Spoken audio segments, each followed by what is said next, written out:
So we're at step 2 of our 5-step routine to a better morning. With this one, of going back to step 1, is again waking them up and having that consistent routine with waking. An interesting thing, right after I shot the last video, like the next day or 2 days later, I was listening to some information, and it was a study done with college kids. And they found the college kids with the highest GPAs were the ones who had the most consistent sleep routines.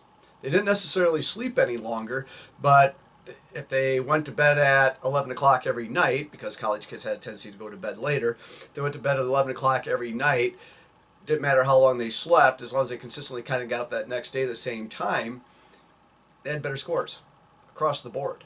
Again, and it didn't matter the total amount of sleep, it was just that they were in a consistent routine and getting that consistent sleep cycle, and in turn they performed better. So, science has proved what I've known all along. Consistency is the key. Step number 2 is the pre-breakfast routine.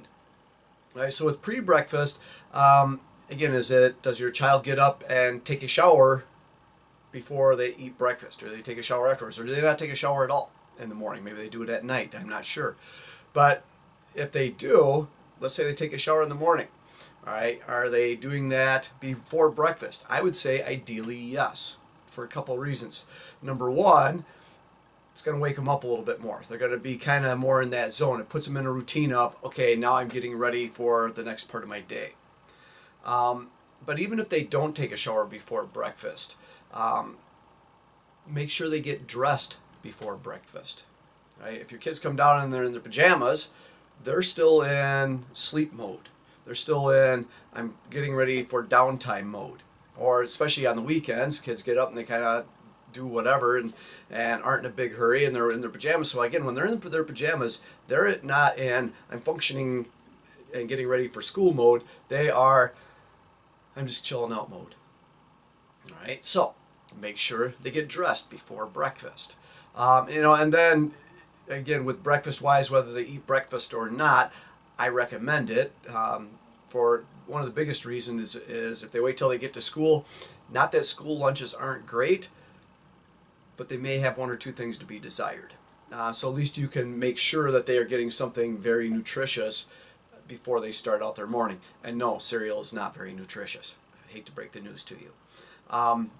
So thinking about that, but if they are not eating breakfast, at least make sure they drink some water.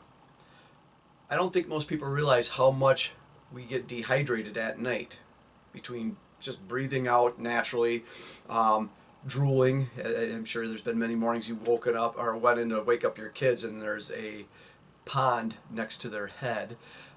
That's a lot of liquid lost at night. Perspiration, again, kids are bundled up a lot of times at night. We sweat more at night than we realize. So all those things, they start out the day a little dehydrated. So make sure, if nothing else, they're getting some fluids in their system right away. So again, these are just little incidentals, but makes a big difference on that, how the routine goes out. So number one, sleep consistently, have a consistent go to bed time, consistent getting up time. Number two is that pre-breakfast routine. We want them to hit the ground running. Now, as a little add-on to that, I'd also highly recommend getting them to make their beds in the morning as well. And again, it has to do with organizing their brains and them getting into a very specific mode. So those are the number 1 and 2. Next week we'll talk about, our next video we'll talk about the post-breakfast routine. So until then, work on step 1, step 2, make them a routine, plain and simple.